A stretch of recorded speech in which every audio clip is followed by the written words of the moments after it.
កាត់អីមកស្អុយម៉េះខូចចិត្តសង្សារសំបែងនេះចាប់ពីពេលនេះតទៅអ្នកណាបែកសង្សារបើឲ្យឈប់មកអាទិត្យមកហ៎មិនចឹងបង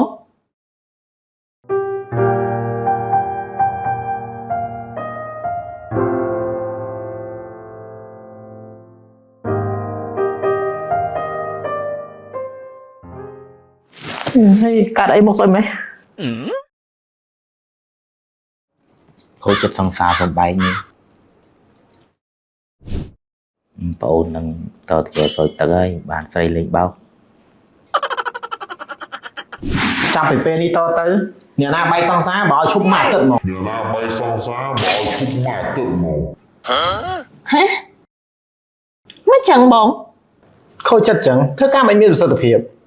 ទៅ healing នៅសៀមរាបកំពង់សោមឬក៏ដើរលេងមកសមុទ្រឲ្យមានអារម្មណ៍ល្អវិញចាំត្រឡប់មកធ្វើការអត់លុយ healing ផងបងនេះយកកាតបងយកចាយសិន Oh my god អរគុណបងតែទីរៀបរៀប